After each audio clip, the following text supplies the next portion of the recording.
Bismillahirrahmanirrahim. Assalamualaikum warahmatullahi wabarakatuh.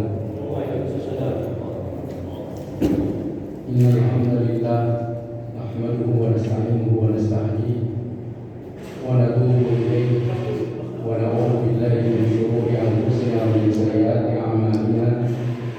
Man yahdihillahu fala mudilla lahu wa man yudlil fala hadiya lahu.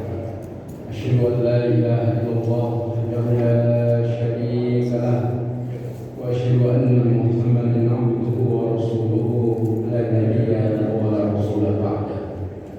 اللهم صل وسلم وبارك على عبدك ورسولك محمد وعلى آله وصحبه أجمعين. أما بعد، قال الله عز وجل في القرآن الكريم: أعوذ بالله من الشيطان الرجيم. يا أيها الذين آمنوا اتقوا الله حق تقاته ولا تموتن إلا وأنتم مسلمون. وقال في آية أخرى: والذين جاهدوا فينا لنهدينهم سبلنا وإن الله لمع المحسنين.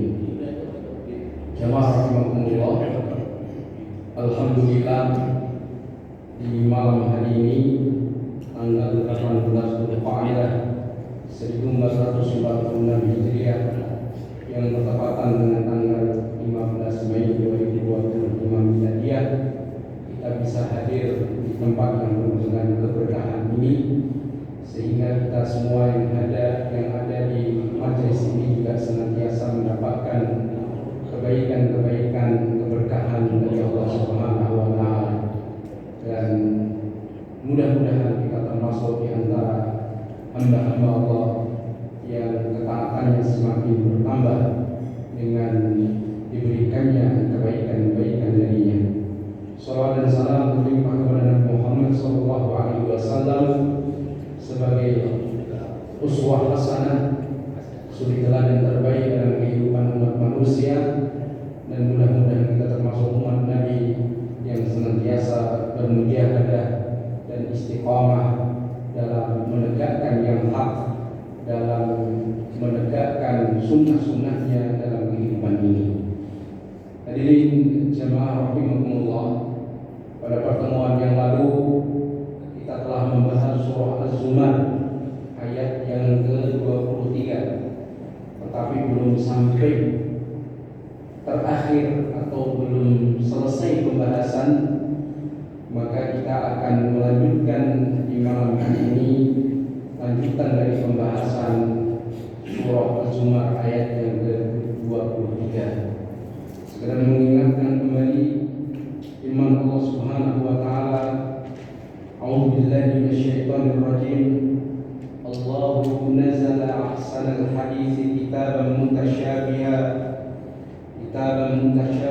mathaniya تقشعر منه جلود الذين يخشون ربهم ثم تلين جلودهم وقلوبهم إلى ذكر الله ذلك هدى الله يهدي به من يشاء ومن يضلل الله فما له من هاد.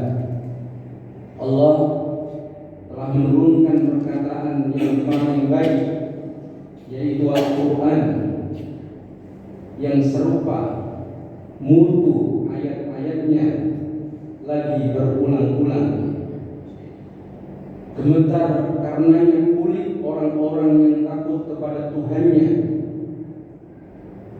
kemudian menjadi tenang kulit dan hati mereka di waktu mengingat Allah. Itulah petunjuk Allah.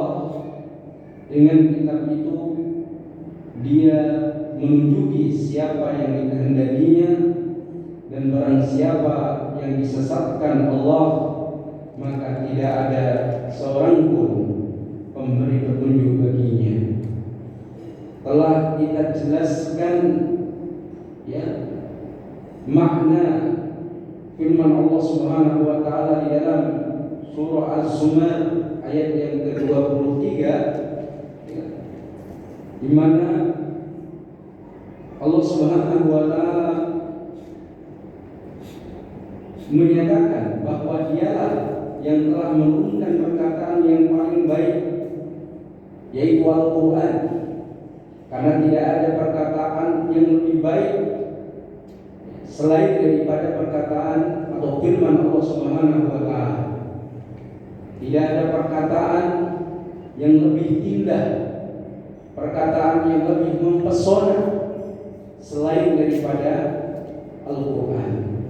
Artinya Al-Quran itu adalah ahsanul hadis, kitabun mutasyabihan mazani, yang mana Al-Quran itu serupa mutu ayat-ayatnya lagi berulang-ulang, yang telah kita jelaskan pada pertemuan yang lalu tentang mazani, yaitu ayat-ayat yang dibaca secara berulang-ulang. Banyak ayat di dalam Al-Quran yang Allah Subhanahu wa Ta'ala mengulang-ulang dari satu ayat ke ayat yang lainnya, dari satu bentuk kalimat di dalam ayat itu ke bentuk yang senada dan serupa, ya, di ayat yang lainnya, di surah yang lainnya.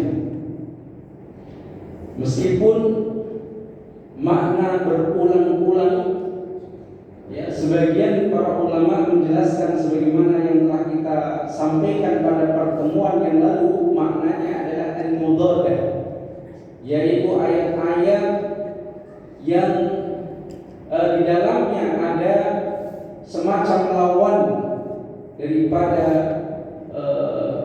satu ayat ke ayat yang lainnya. Telah kita sampaikan misalkan firman Allah Subhanahu wa Ta'ala di dalam surah Al-Infitar ayat yang ke-13 hingga ayat yang ke-14, itu menunjukkan firman Allah Subhanahu wa Ta'ala, ya, tentang orang-orang yang diberikan oleh Allah Subhanahu wa Ta'ala kenikmatan. Ya. Innal abrara lafi na'im. Lantas kemudian Allah Subhanahu wa Ta'ala nyatakan wa innal fujjara lafi jahim. Dan sesungguhnya orang-orang yang durhaka kepada Allah Subhanahu wa Ta'ala, mereka adalah orang-orang yang mendapatkan siksa api neraka. Dan kemudian dijelaskan oleh Allah Subhanahu wa Ta'ala, kalla inna kitabal fujjari lafi sijjin. Itu di dalam surah Al-Mutaffifin ayat yang ke-7. Ya. Sekali-kali jangan curang, karena sesungguhnya kitab orang-orang yang durhaka tersimpan dalam sijjin. Kemudian yang Allah Subhanahu wa Ta'ala sampaikan di surah Al-Mutaffifin ayat yang ke-18, kalla inna kitabal abrari lafi 'illiyyin. Sekali-kali tidak, sesungguhnya kitab orang-orang yang berbakti, yang taat kepada Allah itu tersimpan di dalam 'illiyyin. Ya. Ini merupakan lawan dari apa yang Allah Subhanahu wa Ta'ala sampaikan di dalam surah Al-Mutaffifin ayat yang ke-7. Kalau di ayat yang ke-7 berbicara tentang orang-orang yang celaka, orang-orang yang curang, mereka akan mendapatkan, ya, balasan keburukan di akhirat nanti. Ya. Mereka mendapatkan kitab dari orang-orang yang durhaka yang disimpan di dalam sijin. Sebaliknya di ayat yang ke-18, bahwa orang-orang yang taat kepada Allah, yang berbakti kepada Allah Subhanahu wa Ta'ala, kitabnya tersimpan di dalam 'illiyyin, ya, di dalam satu tempat yang tinggi, yang mulia. Jamaah yang dirahmati Allah Subhanahu wa Ta'ala, kemudian Allah Subhanahu wa Ta'ala menyatakan di dalam surah Shad ayat yang ke-49, hadza dzikru wa inna lil muttaqina la husna ma'ab. Allah menyatakan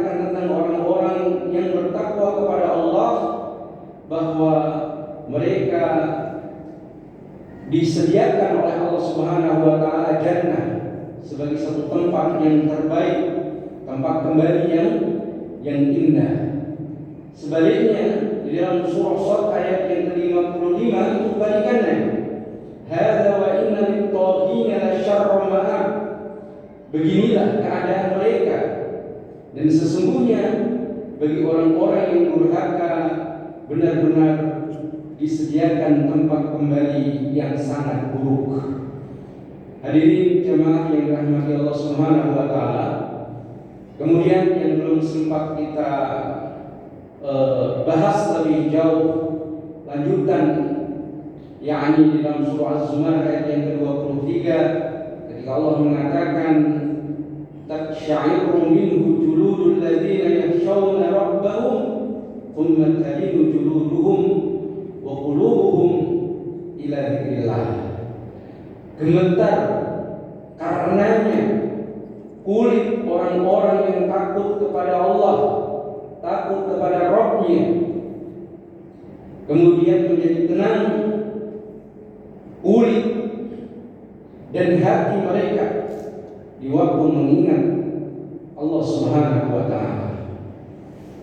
Ini adalah sesuatu yang di luar kemampuan manusia untuk mendeteksi bagaimana kemudian kulit itu bisa takut kepada Allah Subhanahu wa taala.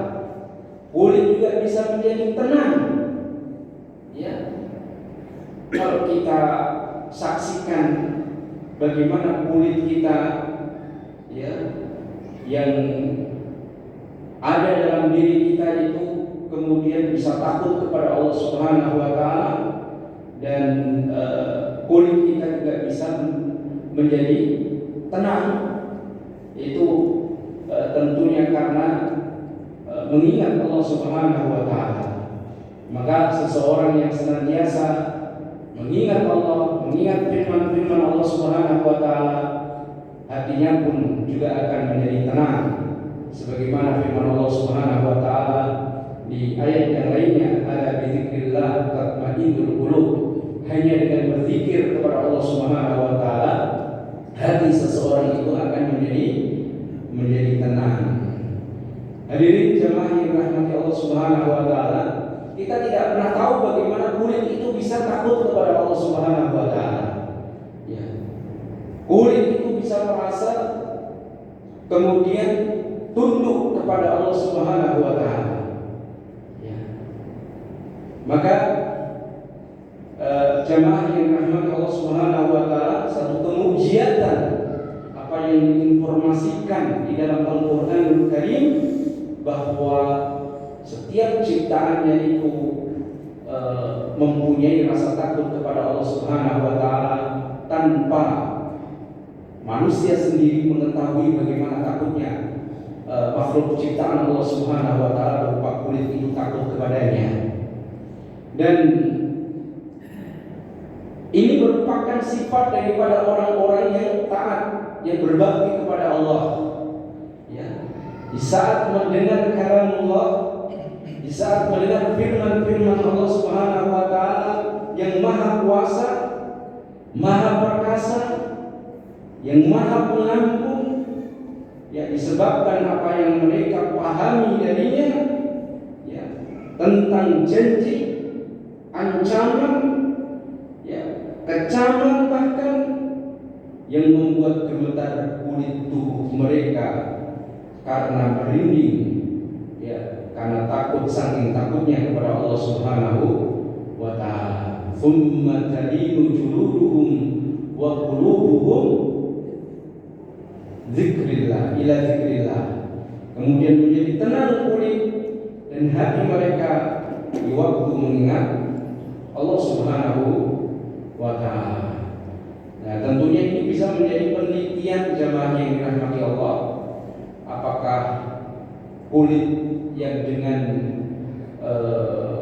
senantiasa seseorang itu berzikir kepada Allah, mengingat ayat-ayat Allah Subhanahu wa taala itu kemudian bisa menjadi, bisa dikatakan awet muda atau bagaimana gitu, itu harus ada yang meneliti ketika ada orang-orang yang senantiasa taat kepada Allah dengan orang-orang yang senantiasa bermaksiat kepada Allah Subhanahu wa taala. Ya, itu bisa dijadikan sebagai bahan penelitian apakah mereka yang taat berbakti kepada Allah Subhanahu wa taala itu bisa dikatakan awet muda, auranya itu cerah gitu ya. Karena kulitnya itu bergetar saat mendengar firman-firman Allah Subhanahu wa taala. Sementara orang-orang yang tubuhnya dipakai untuk bermaksiat, lelah karena maksiatnya, itu kemudian menjadi bisa penuaan dini gitu ya, nampak tidak ada semacam aura sama sekali. Maka hadirin jamaah yang rahmati Allah Subhanahu wa taala, hal ini mungkin perlu semacam penelitian juga Pak ya. Orang-orang yang ngaji yang auranya itu cerah-cerah dengan orang-orang yang bermaksiat kepada Allah Subhanahu wa taala itu tentunya berbeda ya. Maka diperlukan di sini semacam penelitian gitu, harus ada yang teliti Pak ya. Karena informasi di dalam ayat ini ya dikatakan bahwa kulit dan hati ketika mengingat Allah Subhanahu wa taala itu bisa takut dan menjadi tenang karena mendengarkan ayat-ayat Allah Subhanahu wa taala. Jamaah yang dirahmati Allah Subhanahu wa taala. Nah, hati yang senantiasa banyak mengingat Allah dipenuhi dengan limpahan rahmat kasih sayang dari Allah Subhanahu wa taala. Sikap mereka berbeda jauh dengan orang lain yang pendurhaka ya, ditinjau dari berbagai macam seginya ya.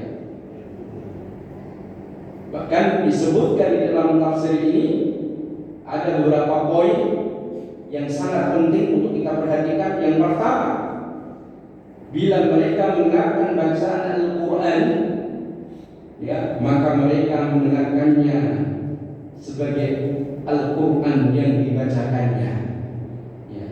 Sedangkan selain mereka mendengarnya bagaikan mendengar nyanyian atau kemerduan suara saja. Jadi tidak ada maknanya ya. Orang-orang yang menangkap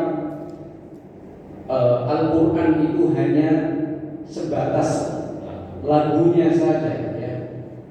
Tanpa ada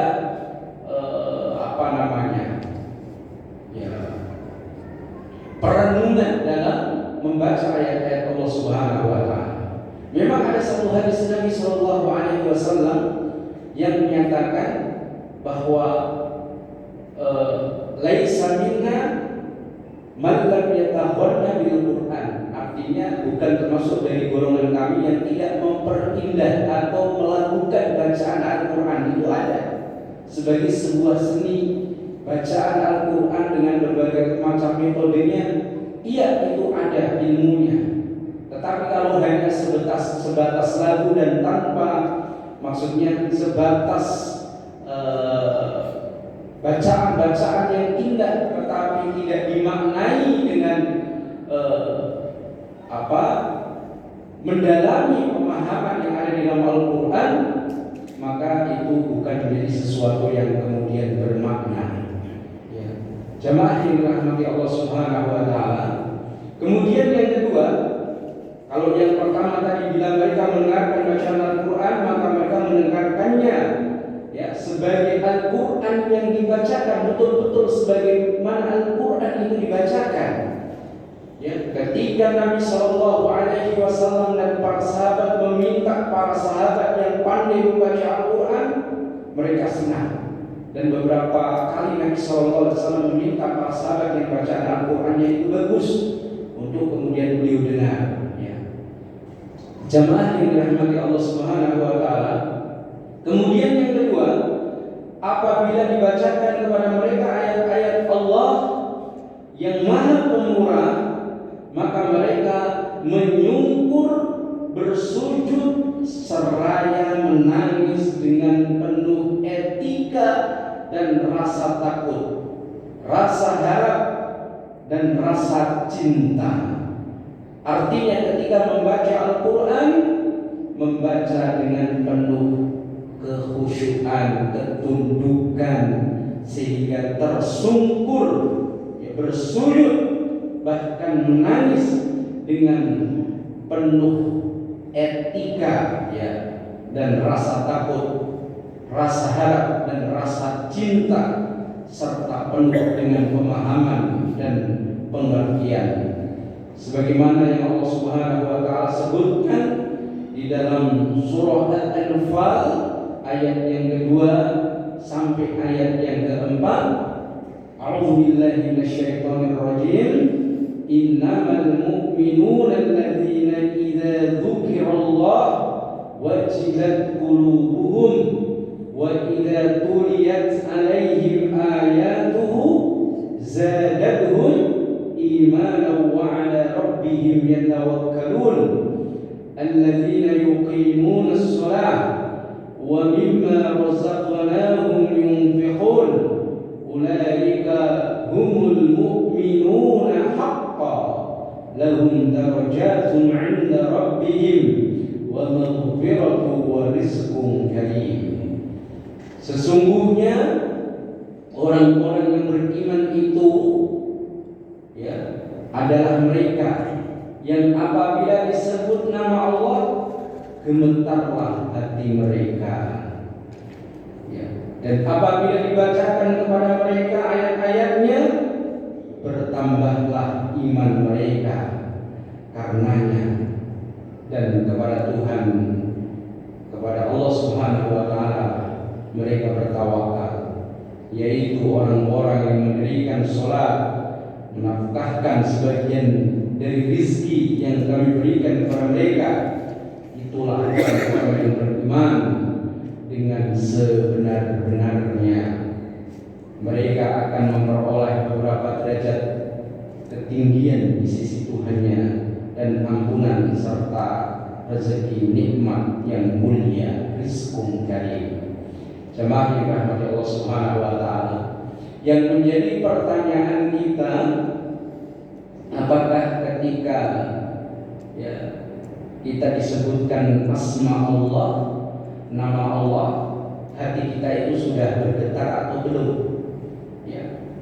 Kemudian apabila dibacakan ayat-ayat Allah, apakah sudah bisa menambah kebaikan, menambah keimanan kita, karena mendengar ayat-ayat Allah Subhanahu wa taala. Ini menjadi PR bagi kita.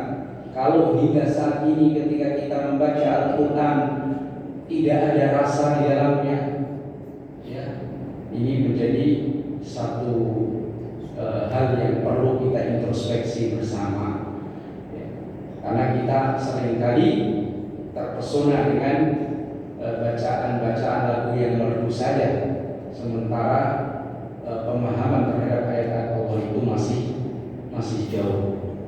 Dan Allah Subhanahu wa taala juga menyatakan di dalam surah Al-Furqan ayat yang ke-73, walladzina idza dzukiru bi ayati rabbihim lam yakhirru 'alaiha summa wa umyana. Dan orang-orang yang apabila diberi peringatan dengan ayat-ayat Rabb mereka, mereka tidaklah menghadapinya sebagai orang-orang yang tuli dan buta.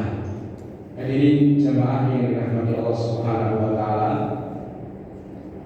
jadi seharusnya ketika kita diingatkan dengan ayat-ayat Allah, kita menjadi orang-orang yang senantiasa sami'na wa ata'na, mendengar, bukan hanya sekedar mendengar, tetapi mentaati apa-apa yang Allah Subhanahu wa taala wasiatkan kepada kita semua. Apa yang Allah Subhanahu wa taala anjurkan kepada kita untuk kita laksanakan, atau apa yang Allah Subhanahu wa taala anjurkan kepada kita untuk kemudian kita menjauhi. Bukan sebagaimana orang-orang yang ketika dibacakan peringatan terhadap mereka ayat-ayat Allah Subhanahu wa taala, mereka seolah-olah tidak mau mendengar,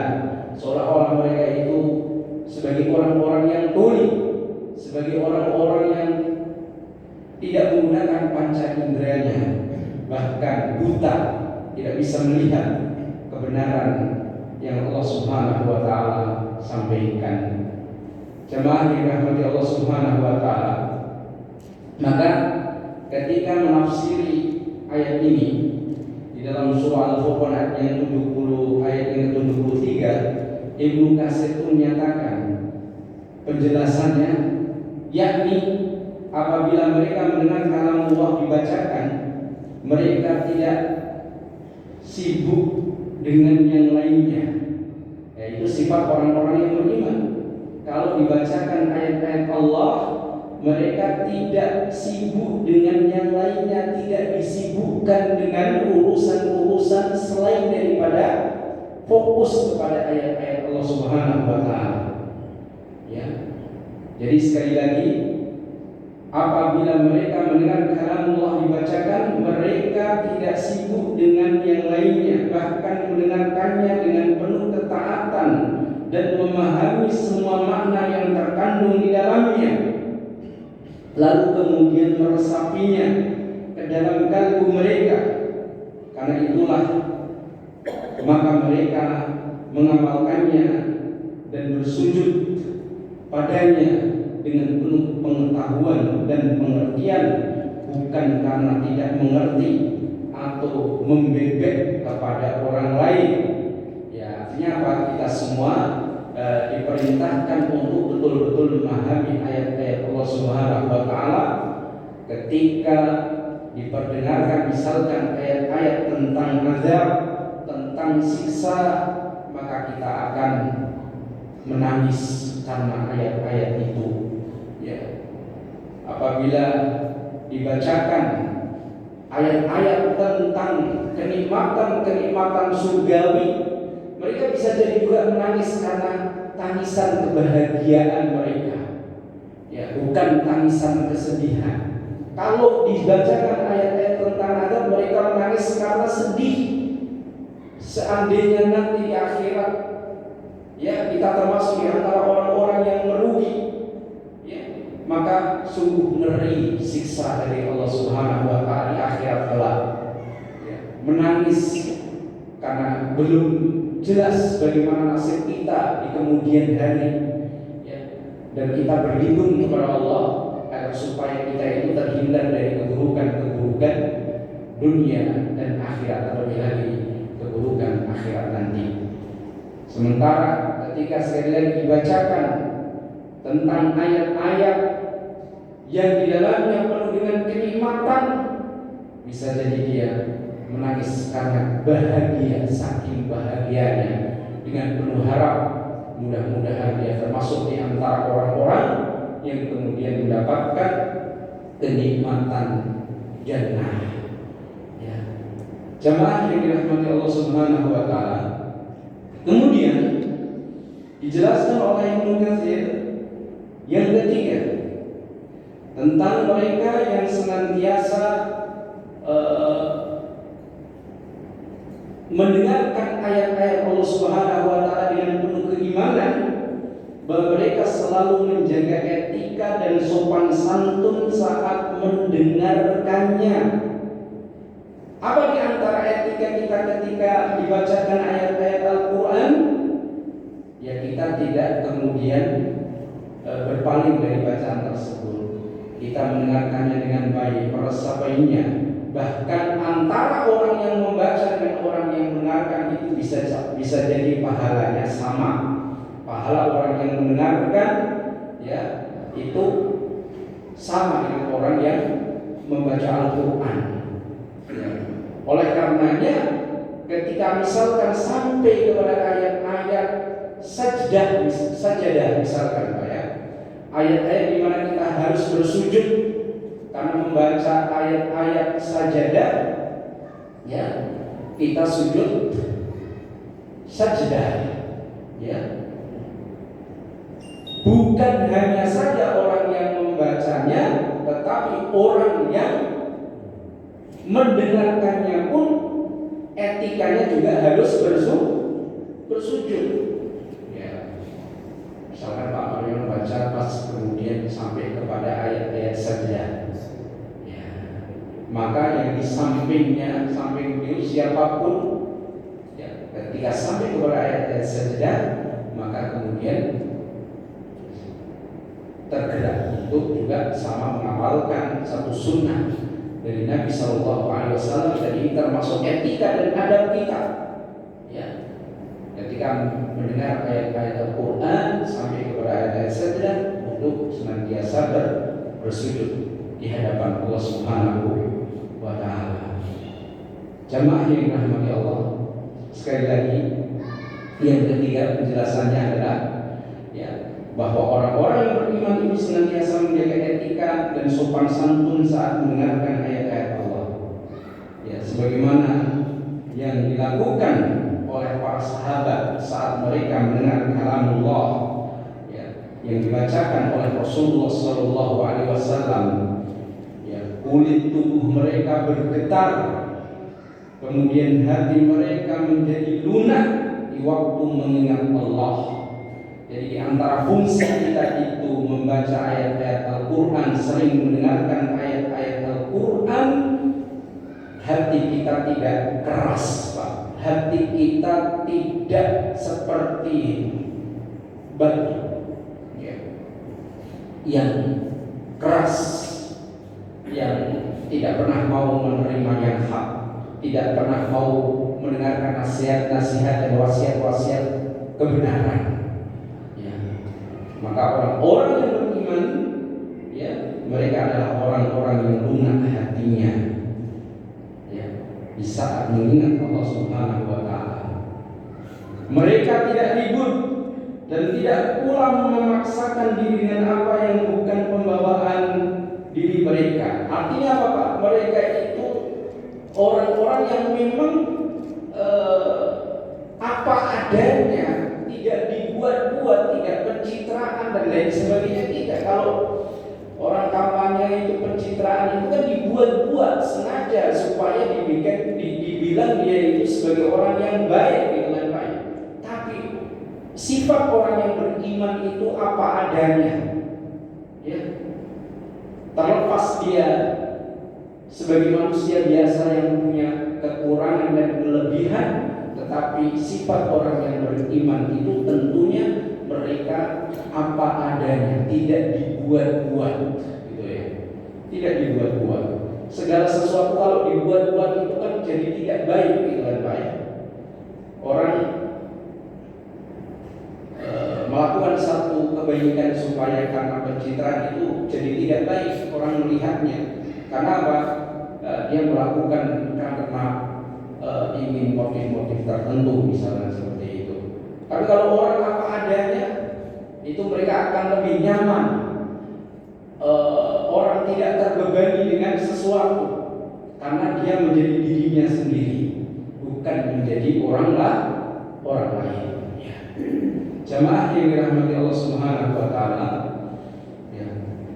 Jadi mereka tidak memaksakan diri dengan apa yang bukan pembawaan dari diri mereka. Bahkan mereka memiliki keteguhan. Orang-orang yang beriman itu adalah orang-orang yang istiqomah, yang teguh pendirian. La khaufun 'alaihim wa la hum yahzanun. Itu yang diberitakan oleh Allah Subhanahu wa Ta'ala di dalam surah Al-Ahqaf ayat yang ke-13, bahwa orang-orang yang teguh pendirian itu akan senantiasa mempunyai sifat saja'ah. Saja'ah itu sifat pemberani, tidak mudah takut dan tidak mudah untuk bersedih hati. Meskipun sifat manusia kadang-kadang juga ada rasa takut, ada sedih hati. Kalau takut tidak terlalu takut, kalau sedih tidak terlalu berlarut-larut dalam kesedihan. Karena kita semua tentunya sebagai manusia biasa ya pernah takut, pernah sedih. Bahkan jangankan kita, Rasulullah Shallallahu Alaihi Wasallam pun juga demikian. Ya. Beliau juga pernah sedih, pernah takut, ya, tapi tidak terlampau sedih, tidak terlampau takut. Ya. Jadi teguh orang yang beriman itu teguh pendiriannya. Yang ada padanya adalah ketenangan. Tenang itu tidak, orang Jawa bilang apa-apa, tidak gerusa-gerusu. Tenang menghadapi segala perkara yang ada dalam kehidupannya. Tidak apa bahasa selain dari gerusa-gerusu itu, Pak. Pokoknya dia itu kalau berbuat itu enggak banyak berpikir panjang, pokoknya ya ngawur, betul Pak, ngawur ya.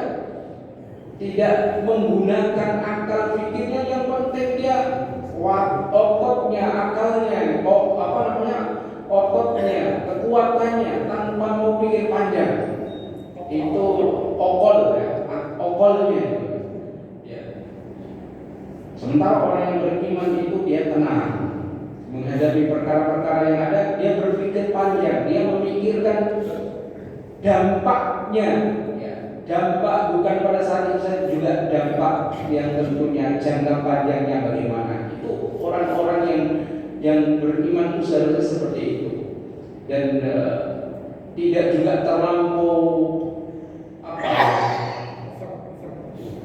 terbawa kepada perasaan saja, tidak Pak, tapi betul-betul tenang dipikirkan dampaknya ya. Biasanya sifat pembawaan dari orang yang suka terbawa perasaan itu lebih kepada wanita ya. Sementara kalau laki-laki katanya itu lebih bisa berpikir jernih, meskipun juga tidak semua laki-laki pikirannya jernih juga gitu. Ada juga laki-laki yang pikirannya cepat gitu kan Pak ya, tanpa memikirkan dampak ataupun efek dari apa yang dia perbuat ya, dari ketidaktenangannya itu, kenaurannya itu ya. Jadi sifat orang yang beriman itu seharusnya tenang Pak, menghadapi segala perkara itu tidak emosian gitu loh ya. Rasulullah SAW kalau beliau emosian, gerusa-gerusu, ngawur, mungkin orang yang kencing di masjid itu sudah beliau pukulin, sudah Nabi itu memerintahkan para sahabat untuk mengusirnya. Tapi apa yang dilakukan oleh Nabi Pak? Beliau membiarkan, biar selesai dulu ya. Baru bahkan Nabi SAW memerintahkan para sahabat untuk ngambil ember dan air, dan kemudian digusurkan di tempat kencingnya itu. Karena memang pasir gitu ya Pak ya, diguyur selesai. Tapi kalau kemudian pipisnya itu di karpet kita, itu ya kita juga nggak perlu emosi ya, tentunya ya Pak ya. Apalagi yang pipis anak-anak belum balik lagi gitu kan. Nah ini jadi kadang-kadang kita tergesa-gesa, suka marah-marah. Coba solutif itu sudah terjadi, emang akan kembali bisa terulang untuk tidak terjadi? Ya nggak bisa. Kalau sudah terjadi itu ya kita mengatasinya, itu yang paling penting kan Pak ya. Bagaimana juga kita marah, itu sudah terjadi, nggak bisa mengembalikan peristiwa yang lampau. Artinya apa? Kita disuruh Nabi SAW menghadapi sesuatu itu dengan tenang. Itu jamaah yang dirahmati Allah Subhanahu Wa Taala, ada respon saya melihat teman-teman itu ya, malam mingguan di masjid tingkat 2 dipakai untuk pacaran di masjid itu Pak. Reaksi orang yang tentunya marah gitu ya, itu wajar gitu ya. Ya, siapa yang tidak marah dengan tingkah laku? Tapi ada orang yang dia memikirkan dampak jangka panjangnya, bahwa kemarahan itu tidak menyelesaikan masalah ya. Tapi bagaimana kemudian mereka dikumpulkan, dikasihkan diberi nasihat untuk tidak melakukannya lagi, bahkan dibimbing, dibina dari komunitas yang tidak baik menjadi komunitas yang kemudian mau diajak ngaji ya. meskipun itu juga tidak semudah yang kita bayangkan atau yang semudah yang saya ungkapkan. Kadang-kadang itu kan penyakit anak-anak remaja kayak itu dari keluarga yang broken home, ya, nyari tempat yang aman, yang sepi. Kebetulan yang sepi itu di masjid, Pak. Masjidnya nggak punya satpam, masjidnya nggak punya penjaga, masjidnya tidak seperti hanya masjid Joko Karyan, tidak sebagaimana masjid yang Al-Fatah yang ada di Sragen itu, tidak, ya. Tetapi malam sepi kemudian dipakai untuk berbuat maksiat. Nah, ini harus berpikiran jernih menghadapi yang seperti itu, gitu ya Pak ya. Ya, kalau kemudian dengan cara-cara yang soft, dengan cara-cara yang katakanlah halus itu tidak bisa, ya mungkin ada pihak yang ketiga yang kita minta bantuan untuk menyelesaikan perkara tersebut karena sudah mengganggu ketertiban umum. Nah, sekarang ini tantangan kita ya dihadapkan dengan hal-hal yang kadang-kadang tidak terduga seperti itu. Kalau di zaman Nabi kasusnya orang kencing di masjid, sekarang orang pacaran di masjid. Ya. Saya tidak tahu apakah di Al-Fatah di sekitar sini juga ada yang seperti itu. Ya, wallahu a'lam bishawab. Ada Pak? Nah itu gimana caranya yang mengatasi seperti itu Pak? Nanti dia bisa usir, jelas ya. Serahkan jadi mujahid. Nanti ngurangi lagi itu masalahnya ya. Jadi ya perlu kemudian kita ya semacam memprogramkan dakwah komunitas mungkin ya Pak ya. Itu penting sekali. Dakwah komunitas itu ya remaja-remaja yang tidak terbina itu gimana supaya mereka itu kemudian kembali ke jalan yang benar. Itu tantangan memang Pak ya, dan tidak semudah yang kita bayangkan. Dengan ketenangan, dengan etika ya, dan rasa takut hanya kepada Allah yang tidak ada seorang pun setara dengan mereka dalam hal ini.